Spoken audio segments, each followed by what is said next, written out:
Bienvenidos a Creando Conciencia. Te invitamos a recorrer un sendero de análisis y reflexión con entrevistas y reportajes que nos acercarán al papel que juega la ciencia en la vida cotidiana y a crear conciencia sobre algunos de los temas más importantes para nuestro país.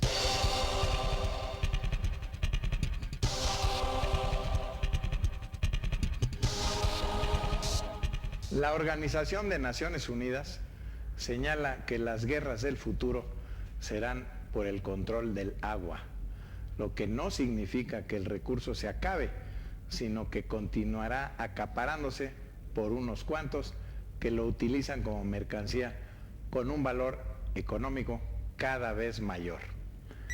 La ONU estima que hay 1.300 millones de personas que carecen de acceso al agua potable, mientras que el Banco Mundial estima el mercado del agua en 10.400.000 millones de pesos.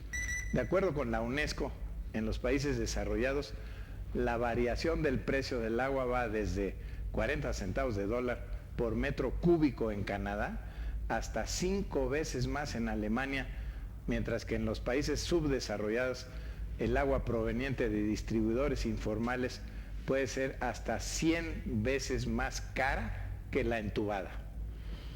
Para el año 2025, 2/3 partes de la población mundial sufrirá los impactos graves de la escasez de agua.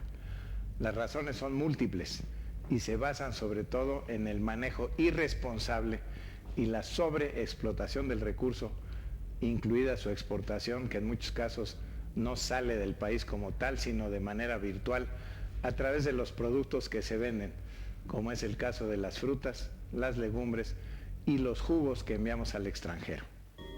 Uno de los negocios más grandes y lucrativos en el mercado mundial es el agua embotellada. En las últimas 3 décadas, el agua embotellada se ha posicionado como la segunda mercancía que más dinero genera, tan solo después del petróleo. México ocupa el segundo lugar entre los países que más agua embotellada consumen. De acuerdo con datos del año 2007, México consumía más de 5,000 millones de galones de agua embotellada detrás de Emiratos Árabes Unidos. Es decir, la producción de combustible de etanol que tuvo Estados Unidos durante el año 2006. Desde que el agua empezó a comercializarse en botellas, el mercado del agua ha sido encabezado por Coca-Cola, Nestlé y Danone. Lamentablemente, en las regiones donde se establecen estas empresas, los pobladores se ven privados del agua, mientras las refresqueras la embotellan y obtienen ganancia de ella. El agua sale de un pozo o manantial y regresa a la población embotellada, de modo que si se quiere consumirla, habrá que pagar por ella. Todo ser humano debería tener derecho a 5 litros de agua mínimo, más sus 120 litros para el consumo natural, que todo ser humano necesita, higiene y todo esto. Entonces, ¿quién tendrá derecho a pagar o a cobrar por agua? Por lo menos el 98% de la población consume agua embotellada. El agua de la red, hasta donde yo sé, nadie, ni soñando, es consumida para preparar alimentos y bebidas. Se utiliza para lavar los alimentos, de la misma manera que se utiliza para bañarse, para lavar la ropa, pero no se consume. A raíz del cólera que entró a nuestro país, mucha gente tiene más confianza en el agua embotellado que en el agua que viene del grifo. El tema es que todo gobierno debería proporcionar a la gente el agua de tal calidad para que sea potable. Desde hace un buen tiempo sé que, de acuerdo con empresas consultoras de Estados Unidos, el mercado de las aguas embotelladas en México vale más de $1,000 millones anuales. Es un buen negocio, indudablemente. Pero es mucho más grande el mercado de las aguas residuales. El mercado de las aguas residuales anda por el orden de los 12-15 mil millones de dólares anuales. Ahora, ¿qué es lo que se está haciendo con las aguas residuales? Se están tratando para tirarlas.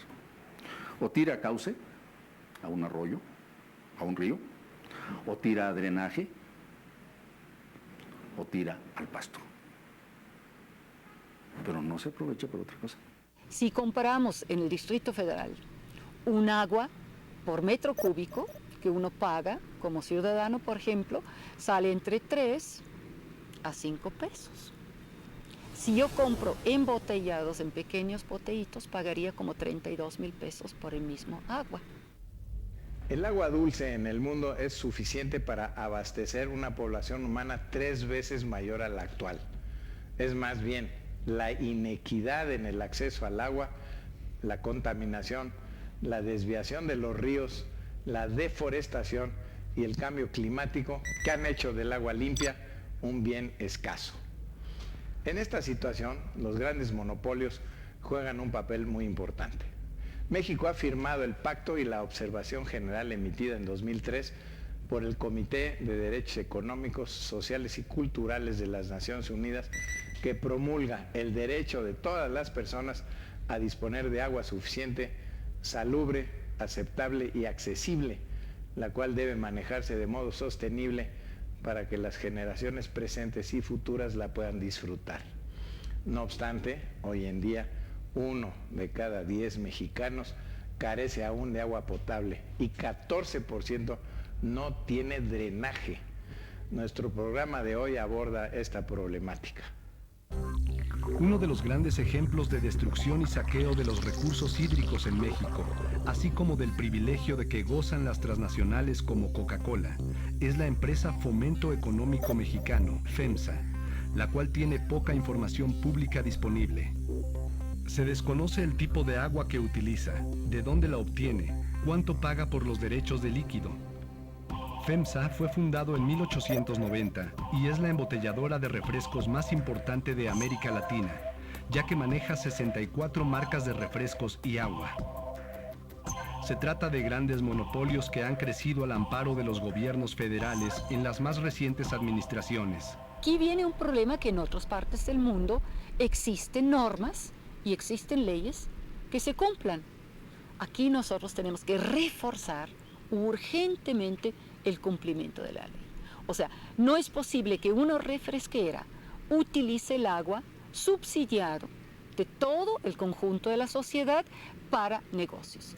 Por lo tanto, habrá que cobrarles a todo el mundo que hace negocio directo con el agua y que necesita agua de buena calidad, obviamente un pago mucho mayor que el resto de la sociedad. O a través de los impuestos se les cargue los beneficios. El segundo tema aquí es la contaminación, porque muchos de estos generan contaminantes. Entonces, tendrían que tener el agua en su salida como está entrando, que sería un principio básico. Quien contamina, pague. El acceso, distribución y toma de decisiones sobre el agua debería ser equitativa entre personas y regiones. Sin embargo, su distribución en el país presenta fuertes contrastes. En el sureste, que abarca cerca de 15% del territorio, se concentra 42% del escurrimiento fluvial, mientras que en el altiplano del centro y la parte norte del país, 36% del territorio se localiza solo 4% de los escurrimientos, lo que resulta en una paradoja si se contrasta con el desarrollo nacional, que se ha dado con mayor énfasis en el norte, donde dotar de agua resulta mucho más caro y complicado, mientras que en el sur, a pesar de haber agua, su sistema de distribución para consumo humano es deficiente. FEMSA lucra con recursos que tanta falta hacen en lugares como el Salto Jalisco y se localiza en sitios donde hay gran riqueza hídrica como Chiapas y en zonas como Morelos. Pero al paso de los años, vemos un deterioro creciente y sostenido en esas áreas. Aunque 75% del mercado de agua en el mundo todavía está en manos de comunidades locales, rurales y urbanas, que manejan sus recursos hídricos, la presencia y control de las transnacionales como Nestlé, Danone, PepsiCo y Coca-Cola, entre otras, va en aumento. De las concesiones otorgadas por la Comisión Nacional del Agua, en términos de la cantidad de líquido extraído y aprovechado por las empresas de este sector, FEMSA se apropia de 49.1% de líquido. La industria de refrescos, aguas y cervezas extrae cada año 122 millones de metros cúbicos, es decir, la misma extensión de pantanos que nutren de agua a la ciudad de Madrid, una cantidad realmente descomunal. En San Cristóbal de las Casas, en Chiapas, la compañía Coca-Cola produce al día 3.5 millones de litros de agua y refrescos. La compañía paga por concepto de agua entre 25 y 30 mil pesos mensuales, según datos de la Comisión Nacional del Agua. Si tomamos en cuenta que cada litro de refresco que produce implica 6 litros de agua, el pago por esta es ridículo. Además, con el consumo industrial, las aguas subterráneas han bajado escandalosamente su nivel, pues el agua se consume con mayor rapidez de la que se repone y como consecuencia, los mantos freáticos se están secando y escasea.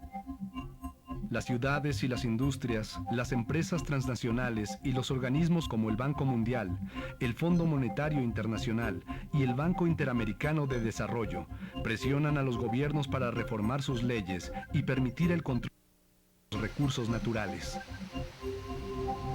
El suministro de agua encuentra un nuevo factor encabezado por las transnacionales que amenazan el libre acceso al agua, propiciando conflictos que irrumpen la paz social y atentan contra la seguridad nacional. Es el caso de Ondeo, Aguas de Barcelona, Azurix y Suez Vivendi. Esta última cuenta actualmente con 7 millones de usuarios en Monterrey, Ciudad Juárez, Puebla, Laredo, Saltillo, Aguascalientes y Piedras Negras. Tan solo en 2002, tras la entrada de Aguas de Barcelona, la tarifa se incrementó de 32 a 68%.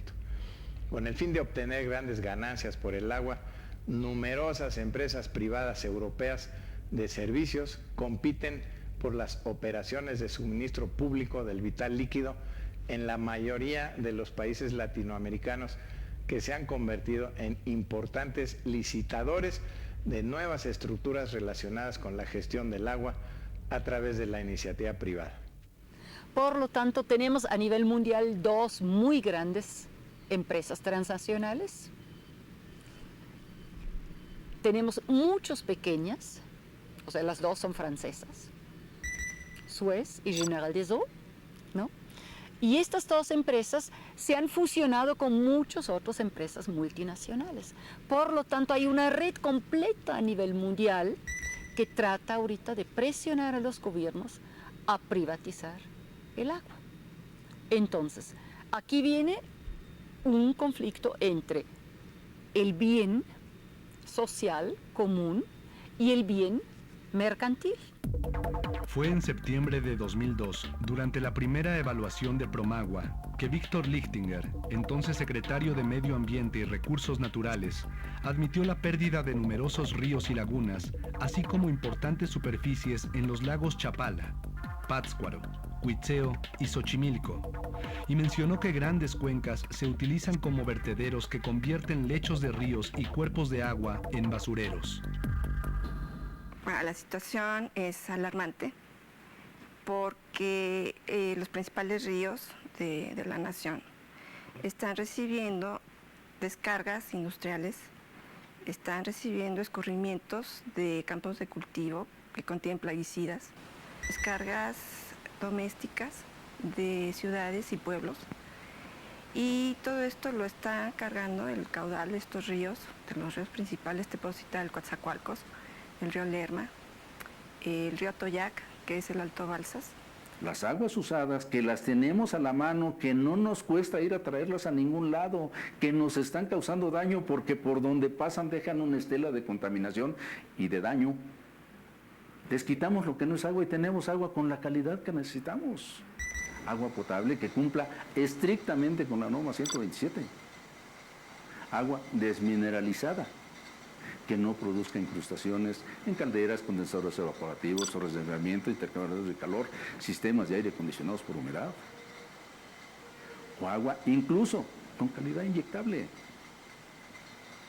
Todo eso lo podemos lograr con nuestra tecnología. Lo que derrama la industria es algo, pero ya en el ambiente se pueden descomponer, reaccionar con otras cosas y formarse nuevos contaminantes. Y en el caso del río Toyac está ocurriendo que lo que se derrama de las lavanderías de mezclilla es hipoclorito, que es lo que se utiliza para despintar las telas. Y al derramarse y entrar en contacto con materia orgánica se forma el cloroformo. Entonces el cloroformo actualmente se está estudiando porque puede ser un cancerígeno.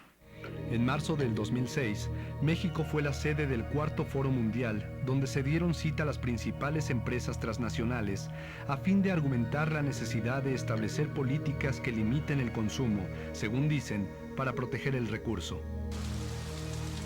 Con este propósito, expanden una campaña que, con pretensiones de democratizar el suministro, expone su completo apoyo a las acciones del Estado, en tanto concluye que éste debe ser quien maneje y controle el agua a fin de evitar el derroche de los pobladores.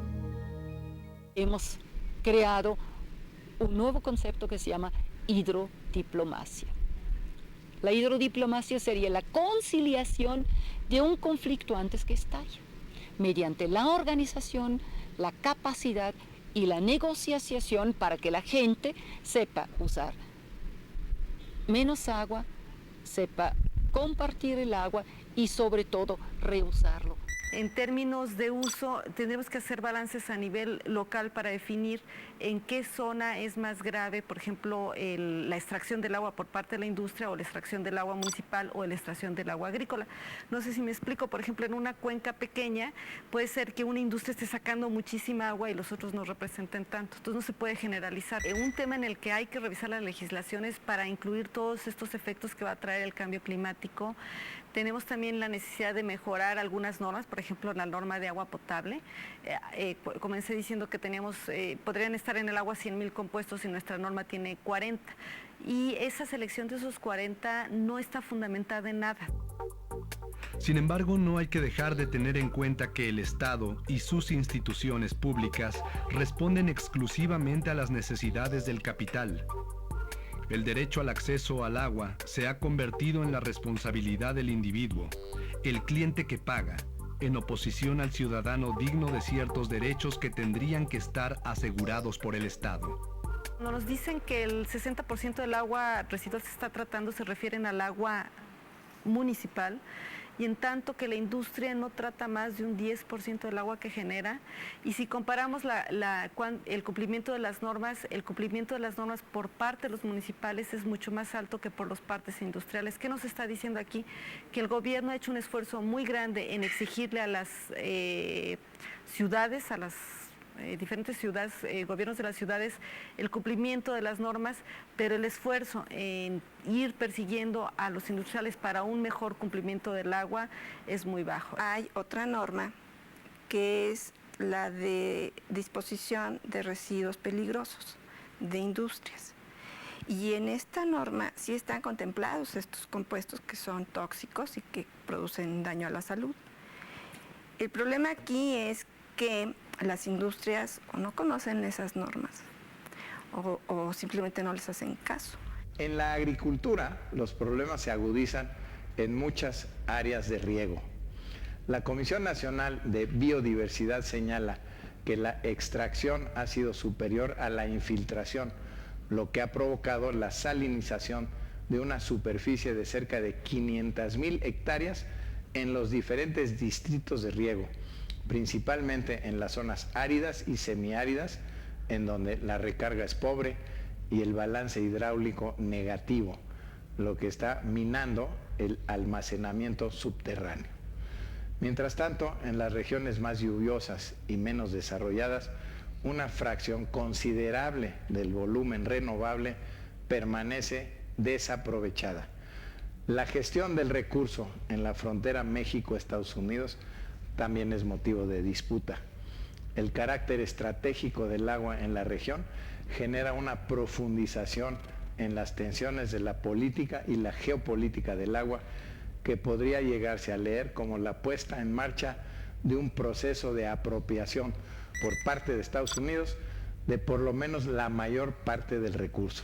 La UNESCO señala que en la zona existen varios acuíferos transfronterizos, de modo que los municipios de Columbus, Nuevo México, Estados Unidos, y Puerto Palomas, Chihuahua, México, dependen exclusivamente del mismo sistema acuífero conocido como Mimbres. Al extraer cada vez más agua, de la que un 95% se usa para la agricultura, ambas comunidades ponen en peligro su supervivencia. De todas las actividades humanas, la agricultura es con mucho la que más agua consume. Aunque las técnicas de irrigación pueden modificarse para usar el agua de forma más eficaz, todavía el 70% del consumo de agua se utiliza para la producción agrícola. Aunque la mayor parte del agua que se utiliza en la agricultura es de lluvia, un 15% del agua se destina a irrigación. Análisis de la FAO refieren que las formas más comunes de riego, esto es, el de superficie, en el cual el agua inunda los campos, y el riego por aspersión, el que imita la lluvia, ocasionan desperdicios de agua. En tal sentido, considera que es más eficiente el riego por goteo, donde el agua va solo donde se necesita. El agua utilizada en la agricultura se contamina por lo venenoso de las fumigaciones, los monocultivos y el uso de los agroquímicos, que del suelo llegan hasta los mantos freáticos por percolación o lixiviación. Pero de este 60% que la agricultura pierde, la mayor parte va a recarga de los acuíferos y una parte se evapotranspira. Por lo tanto, esas pérdidas no son del 60%, depende de las zonas y de la evaporación local. Cada alimento tiene diferentes requerimientos de agua. Por ejemplo, uno de los granos básicos. Pero si tomo, por ejemplo, el arroz, entonces sí, necesito muchísimo mayores cantidades, 3-4 veces más. El problema serio de nuestro país es, por ejemplo, las hortalizas, que se usan con el agua de riego del norte. O sea, los precios son mucho mayores, sobre todo si se exporta en momentos cuando Estados Unidos no puede producir sus propias hortalizas. Con el tiempo, los agricultores pobres han ido vendiendo su agua a agricultores ricos y a ciudades, quedándose sin un patrimonio.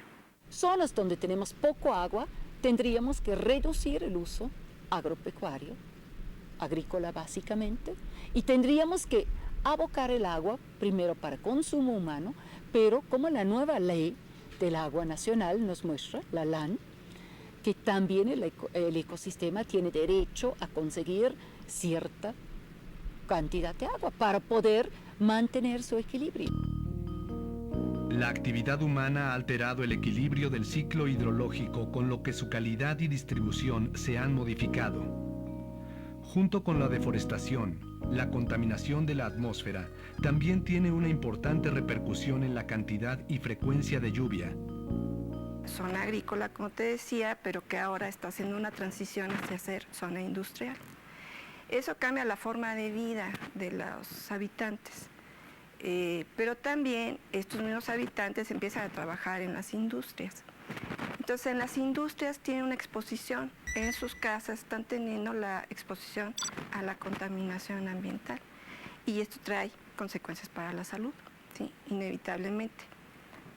La calidad del ambiente que tú tengas está directamente relacionada con la calidad de la salud de las comunidades. Y se empezaron a ver en el área de Tlaxcala, hay problemas de insuficiencia renal en niños y en adultos. Y también se está reportando un incremento en los casos de leucemia. En México, cerca de 22 millones de personas estamos expuestas a los eventos extremos del clima, como los ciclones, las inundaciones y las sequías. Por ello es fundamental entender la enorme relevancia de la relación del agua con el cambio climático. La creciente necesidad de mantener el equilibrio hidrológico que asegure el abasto suficiente de agua a la población se logrará armonizando la disponibilidad natural con las extracciones del recurso mediante el uso eficiente del agua y su no contaminación. Debe existir un derecho al agua, pero ahora nos falta integrar el concepto de equidad. Si se analiza en el país, quienes menos tienen agua, quien más calidad deteriorada tienen son las clases más pobres, y debe haber ahí un mecanismo de compensación para que estas clases pobres tuvieran una calidad de agua mejor, pagan mucho más el agua en cantidad y tienen la peor calidad. y eso en contrapartida hace que se enfermen más, una población que no puede pagar medicamentos y que cada día que pierden, pues les hace ser todavía más pobres. Entonces están en un círculo ahí muy difícil de romper. Hay estudios que demuestran que cuando se suministra agua en cantidad y calidad a las poblaciones más pobres, tienen más probabilidad de salir de su pobreza. Es claro que el agua se ha convertido en una mercancía con alto valor y un factor de polarización social que atenta contra la vida. Por ello es urgente. 1. Revertir los procesos de privatización y monopolio de los servicios de agua. 2. Plantear una nueva política para su gestión democrática y pública mediante el fomento de tecnologías para las que los centros de investigación y las universidades públicas juegan un papel muy importante. Y tengamos una nueva cultura del agua. 3. Ajustar las tarifas de manera que no sean las comunidades de donde se obtiene el recurso quienes más caro deban pagarlo y cobrar a los usuarios, particularmente a las empresas, de acuerdo con sus niveles de consumo e impacto sobre el agua. 4.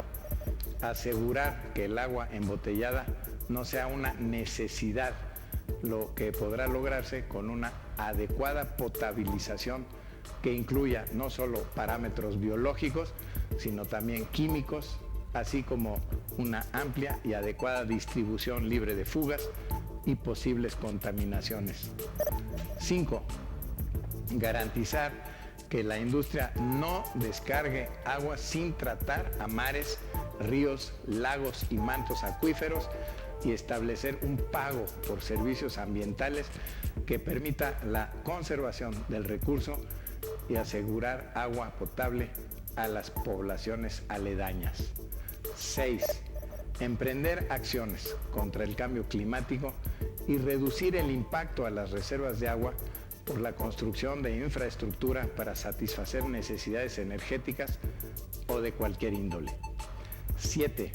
Crear conciencia de que el agua constituye un bien ambiental y un derecho inalienable que no debe estar sujeto a lucro, y para ello los ciudadanos debemos cuidarla y defenderla. Los espero en nuestro próximo programa.